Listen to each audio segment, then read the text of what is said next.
Lens maker formula for double concave lens.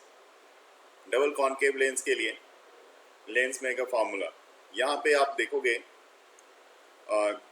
We have to consider a thin double concave lens. एक concave lens ये इस तरफ और दूसरा दूसरी साइड में, of refractive index μ2 in a rare medium of refractive index μ1। मतलब आप यहाँ पे दोनों के लिए रिफ्रैक्टिव इंडेक्स जो ले रहे हो, μ1 जो रिफ्रैक्टिव इंडेक्स है वो रेयर मीडियम के लिए है, और इसको इस तरह से मैंने यहाँ पे दिखा दिया। ये रेयर मीडियम मतलब यहाँ पे नॉर्मली आपके पास तो एयर होता है, एयर लेते हो, बाकी आपके पास कुछ भी हो सकता है, ऐसा कुछ नहीं है। और दूसरा जो रिफ्रैक्टिव इंडेक्स है वो मैं यहाँ पे कंसीडर कर रहा हूँ, वो आपका μ2 है। तो μ2 जो रिफ्रैक्टिव इंडेक्स है वो इस लेंस का है, जी हाँ, इस डबल कॉनकेव लेंस के लिए है। ठीक है, अब आपकी रे जो मूव करेगी वो कैसे चल रही है वो देखना है आपको। देखो, रे आपकी स्टार्ट हो रही है, यहाँ पे ऑब्जेक्ट ले रहे हो आप, बात समझना। लेफ्ट साइड में यहाँ पे मैं दिखा रहा हूँ, आप ऑब्जेक्ट ले रहे हो और ये रे आपकी इस तरह से इंसिडेंट हो रही है इस लेंस पे। जब ये रे जैसे ही एंटर करेगी यहाँ पे आपके इस सरफेस पे, पहले सरफेस पे, ठीक है, ये पहले सरफेस पे जैसे ही इंसिडेंट करती हुई आपको दिख रही है, तो इंसिडेंट करने के बाद हल्की सी ये बेंड होगी, क्योंकि दूसरे मीडियम में जा रही है। आप नॉर्मल जब यहाँ पे ड्रॉ करोगे तो नॉर्मल ड्रॉ करोगे तो वो किस तरह से बेंड हो रही है वो देखो आप। तो अगर मैं यहाँ पे इसको समझने की कोशिश करूँ तो ये किस डायरेक्शन में बेंड हो रहा है, तो एक डॉटेड लाइन से इसको समझा जा सकता है। तो एक ये हल्की सी जो बेंड होगी वो कुछ इस तरह से होगी, देख लो आप, यहाँ पे मैं ड्रॉ करके दिखा रहा हूँ।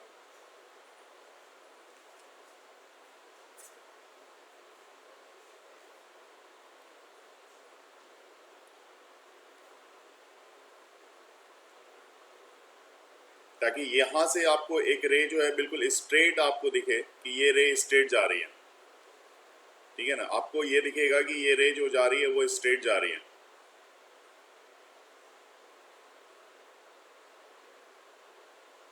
इस तरह से ये टच करते हुए यहाँ पे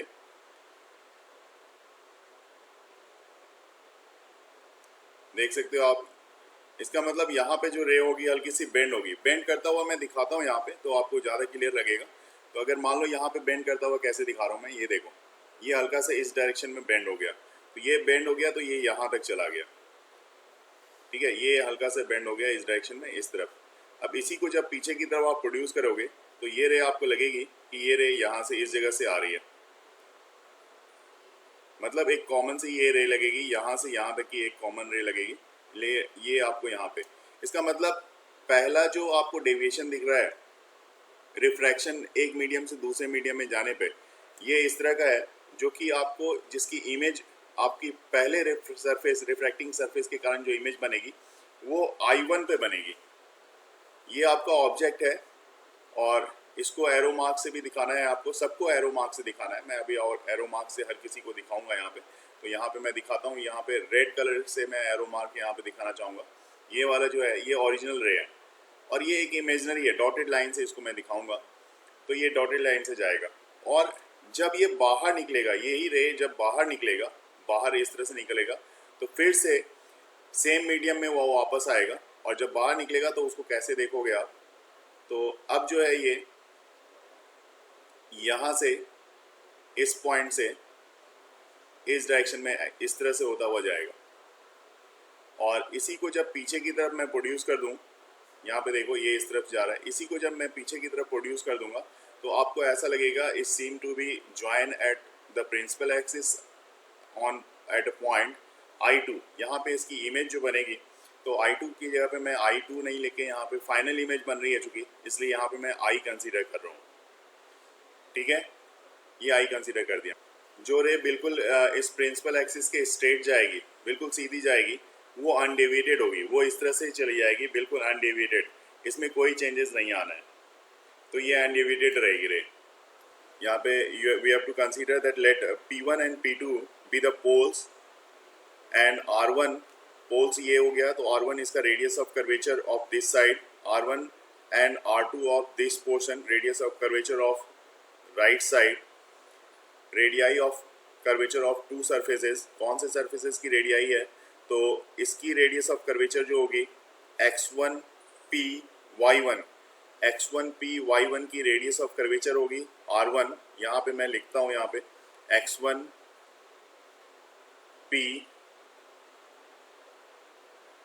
y1, इसकी रेडियस ऑफ कर्वेचर जो होगी वो R1 एंड x2 P2, ये P1 है, देन x2 P2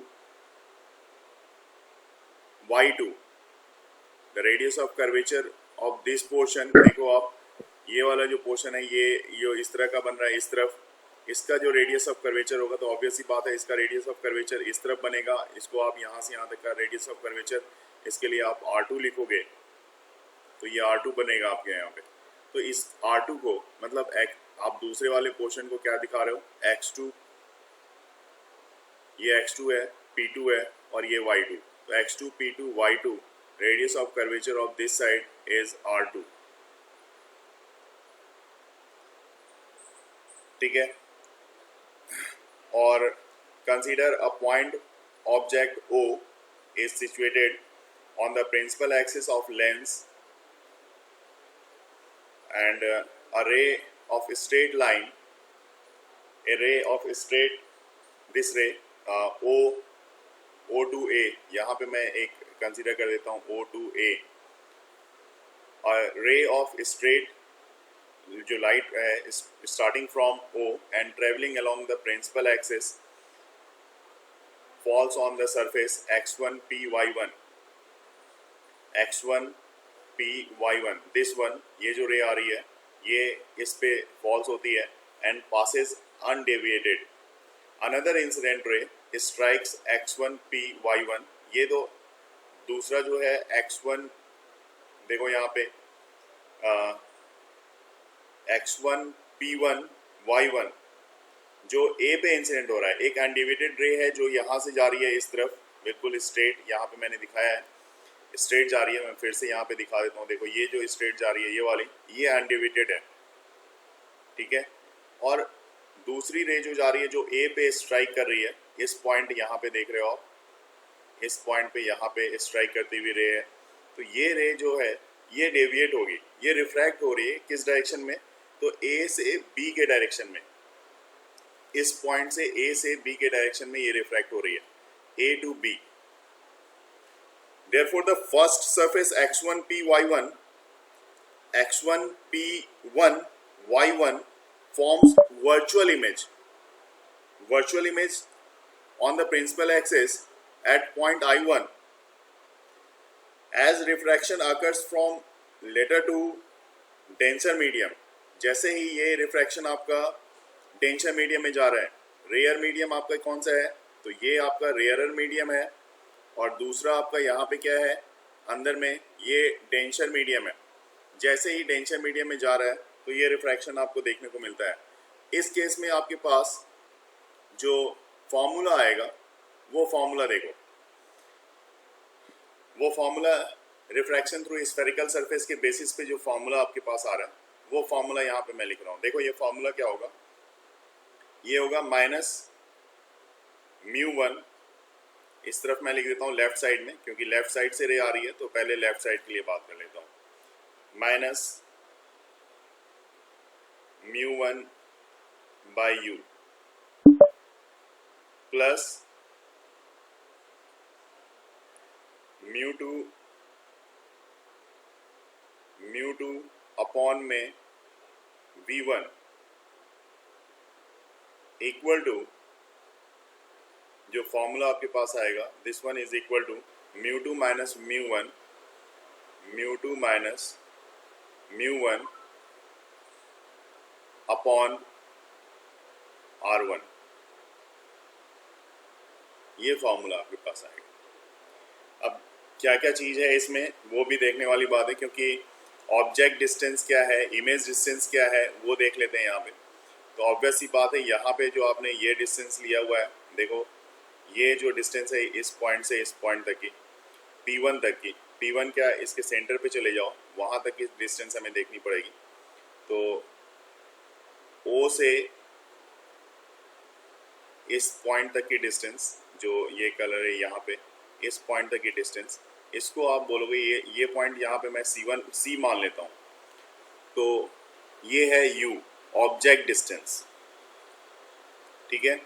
और पहली जो इमेज बन रही है, फर्स्ट इमेज बन रही है I1 पे, तो I1 पे जो इमेज बन रही है इसकी डिस्टेंस जो होगी कितनी होगी, यहाँ से आप देख लो। तो इसकी डिस्टेंस यहाँ से उसी पॉइंट से, हर किसी की डिस्टेंस को आपको कहाँ से कंसीडर करना है, तो हर किसी के डिस्टेंस को आपको कंसीडर करना है C से। तो यहाँ पे चूंकि I1 पे इमेज बन रही है, तो यहाँ पे इसको भी C से आपने कंसीडर किया हुआ है। तो ये आपका आ रहा है V1, इमेज क्या हो रही है इसकी, V1 की हो रही है। और रेडियस ऑफ कर्वेचर, जैसा कि मैंने बताया कि इस साइड के लिए आप बात करोगे, तो यहाँ पर अगर रेडियस ऑफ कर्वेचर देखा जाए, तो देखो मान लो कि कहीं पे भी एक पॉइंट पे इस जगह पे अगर इसका रेडियस ऑफ कर्वेचर बन रहा है, तो कहने का मतलब है कि आपने इस तरह से यहाँ पे देखा और इस तरह से इसको घुमाने वाली बात है कि ये जो लाइन है ये इस तरह से इस कर्व सरफेस के अलोंग इस तरह से घूम रही है, तो इसका रेडियस ऑफ कर्वेचर ये वाला होगा। तो रेडियस ऑफ कर्वेचर, इसके रेडियस ऑफ कर्वेचर को मैंने ऑलरेडी पहले से ही R1 मान लिया है। ये पूरा यहाँ से ये जो लाइन इस तरह से घूम रहा है इसके अलोंग, ये रेडियस ऑफ कर्वेचर है। तो इसका रेडियस ऑफ कर्वेचर मैंने पहले से ही कंसीडर कर दिया है कि वो R1 है। तो इक्वेशन आपके पास ये वाली बन गई, ठीक है। इस इक्वेशन को मैं बॉक्स में डाल देता हूँ। ये पहले refracting surface x1 p1 y1 के कारण जो बन रहा है वो वाला है, ध्यान से देखना है, समझना है। पहले refracting surface x1 p1 y1, ठीक इसी तरह से you have to find the refracting surface through other refracting surface x2 p2 y2। तो x2 p2 y2 से जो रिफ्रैक्टिंग सरफेस हमें मिल रहा है वो क्या मिलेगा उसको भी देख लेते हैं। देखिए यहाँ पे मैं दूसरे सरफेस के लिए दिखा रहा हूँ।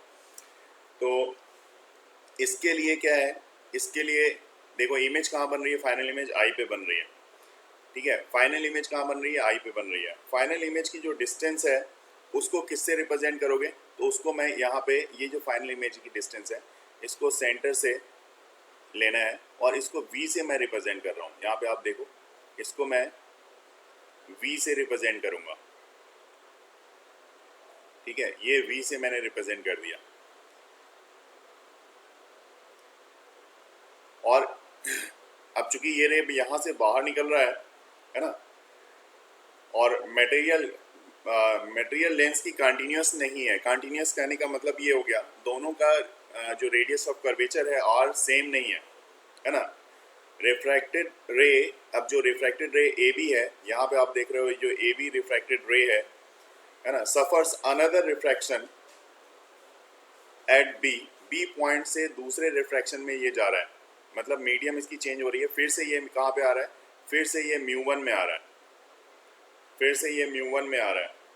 It appears to come from I, हमें ऐसा फील हो रहा है कि ये कहाँ से आता हुआ है, ये I से। ये देखो यहाँ पे हमने फाइनल इमेज बनाई है, यहाँ पे I से आता हुआ हमें लग रहा है ऐसा।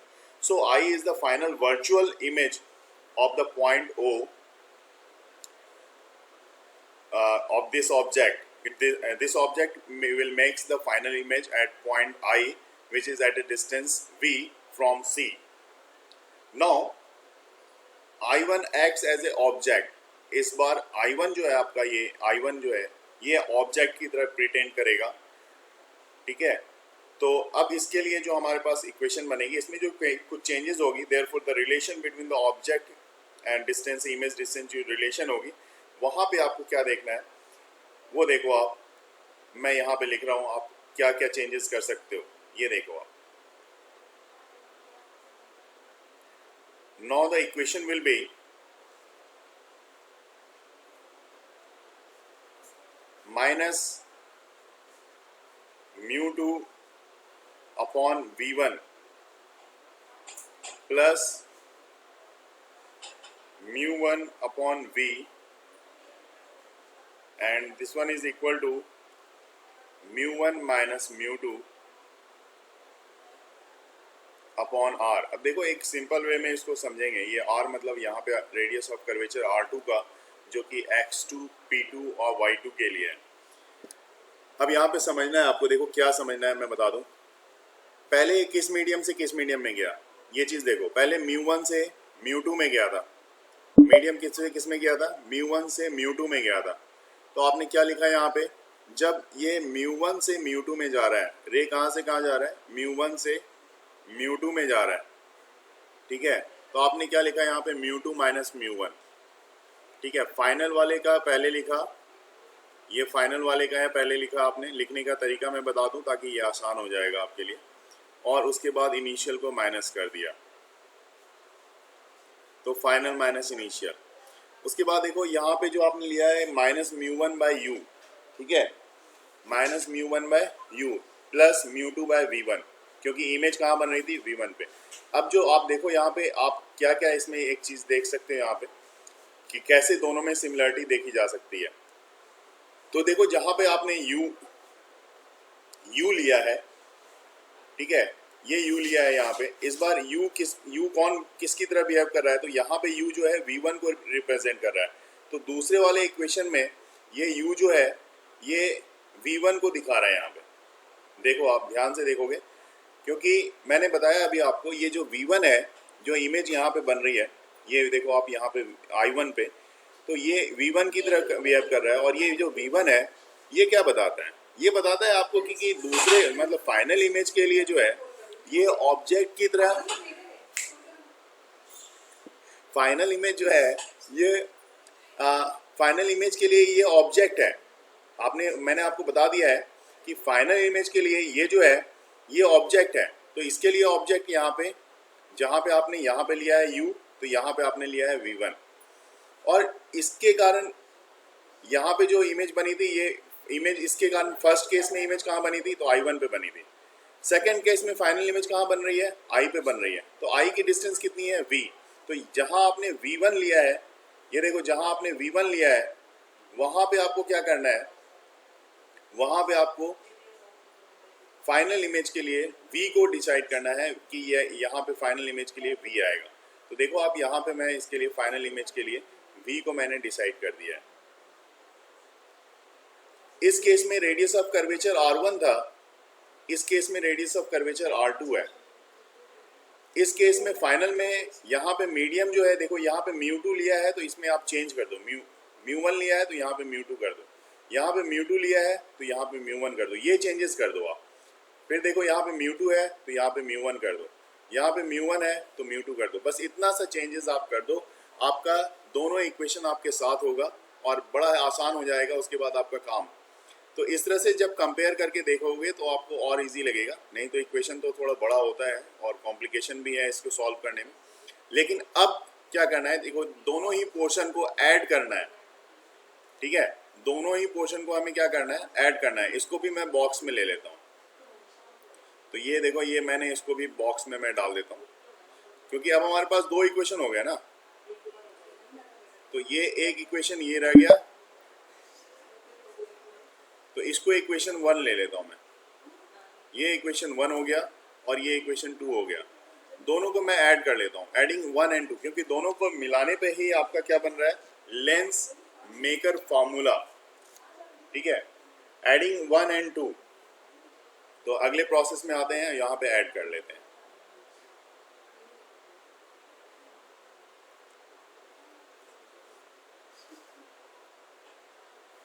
यहाँ पे मैं लिख देता हूँ adding equation 1 and 2।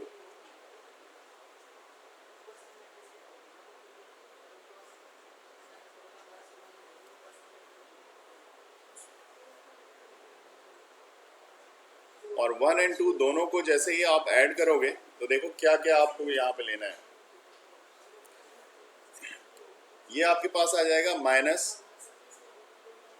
μ1 by u minus μ1 upon में u plus μ1 upon v equal to μ2 minus μ1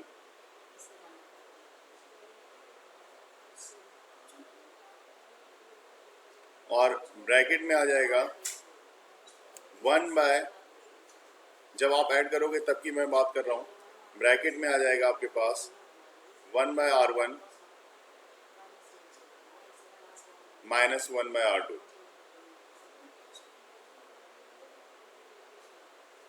ठीक है, इतना तो आपने भी किया होगा और ये आएगा भी। नेक्स्ट में स्टेप अब लगातार आगे चलते जाएंगे और नेक्स्ट स्टेप भी करना है।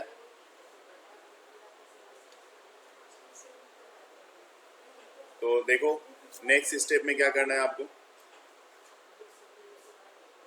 अब सिर्फ और सिर्फ कैलकुलेशन का आपको आपके पास पार्ट रह गया। कैलकुलेशन ही करना है, कुछ ज़्यादा नहीं करना, कैलकुलेशन करके निकल लो। देखो कैलकुलेशन में आप क्या करोगे, अगर इसमें आप देखो μ1 कॉमन आ जाए,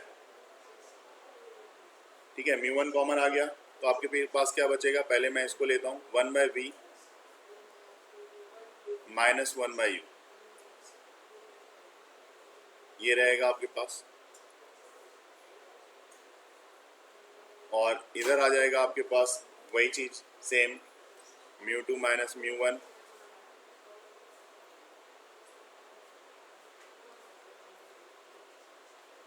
1/R1 माइनस 1/R2।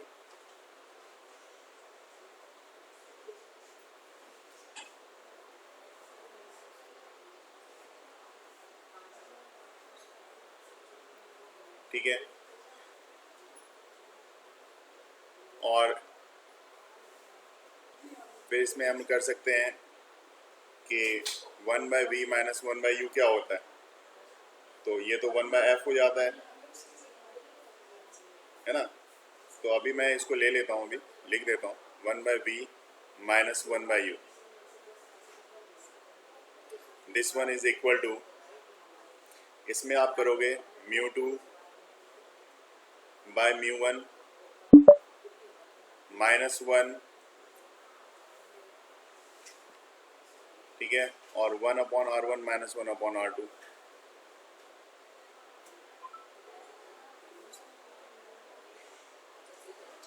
ये आ जाएगा, और μ2 बाय μ1, ये जो होता है आपका μ2 by μ1, this one is equal to 1, equal to mu ले सकते हो आप, मतलब इसको बोलते हो आप refractive index of lens material with respect to the surrounding medium.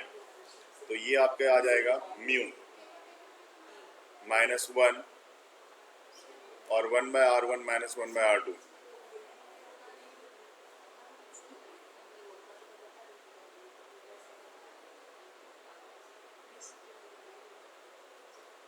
ये आ जाएगा, और इस तरफ 1/v माइनस 1/u लिख दो आप। और एक चीज यहाँ पे अब देखना है कि when object is at infinity, अगर ऑब्जेक्ट आपका इंफिनिटी पे है तो कैसे लोगे आप, तो देखो अगर u आप इंफिनिटी पे लेते हो, u is equal to infinity, तो v जो होगा आपका वो f पे होगा। ये एक केस का कंडीशन है ना। The image is form at the principal focus of the lens, तो उस केस में आप लिखोगे 1/f minus 1/infinity is equal to mu minus 1/R1 minus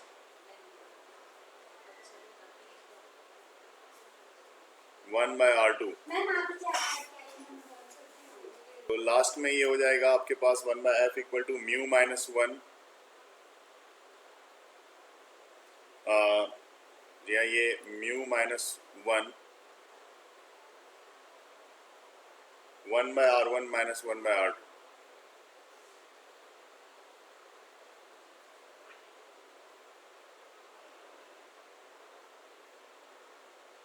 This is the required lens maker's formula।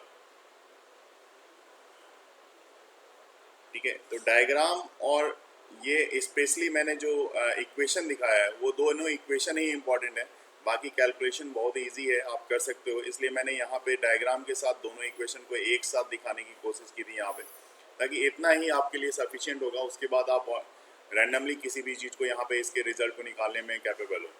चलिए, thank you.